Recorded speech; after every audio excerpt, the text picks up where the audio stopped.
La délégation du Fonds national des réparations des victimes de violences sexuelles liées aux conflits armés et crimes contre la paix de l'humanité a bouclé sa tournée d'itinérance dans la partie est de la République démocratique du Congo par la visite du site de Kanyaruchinya. Dans ce camp situé à quelques kilomètres de la ville de Goma, environ 47 000 ménages vivent depuis le début de la guerre d'agression de la République démocratique du Congo par le Rwanda. Les membres de ces délégations ont réconforté les déplacés de ce site.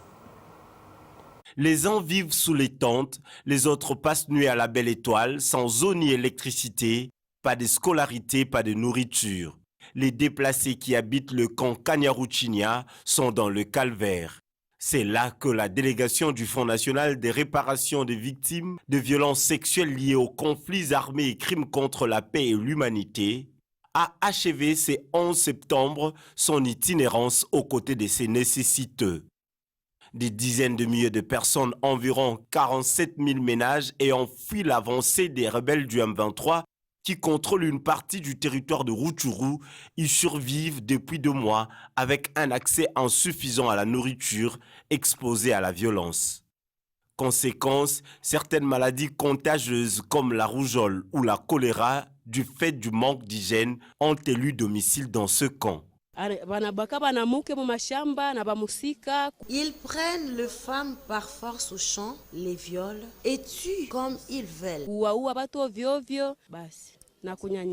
De retour dans nos villages, accompagnés de nos FARDC d'ici, nous apprenons qu'à Rutshuru, Kibumba et Masisi, des zones sous-contrôlées par les terroristes du M23, supplétifs du Rwanda, des inconnus occupent nos villages alors que nous traînons inutilement dans les camps de déplacés.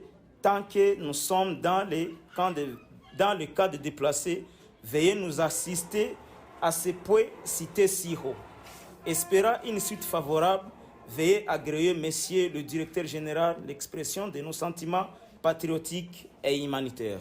Lucien Lundula, directeur général du FONAREV, s'est dit consterné par les conditions calamiteuses de ces déplacés et a annoncé la détermination du fonds de mener à bien ses missions, celle de redonner sourire aux victimes des conflits armés.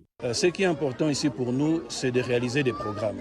Le plus important, on a vu en termes de besoins, c'est le grand nombre de déplacés qu'il y a ici. Donc il faut désengorger, on désengorge et puis on essaie de voir par rapport aux tentes qu'il y a ici, celles que nous pouvons également aussi commander pour renouveler, parce que vous avez vu dans des très petits endroits où vivent 10 à 15 personnes. Les histoires de délocalisation sont des histoires d'abord volontaires. Ce n'est pas tout le monde qui veut rentrer là où il y a des camps, là où ils ont subi des violences. Nous allons le faire en fonction de leur volonté.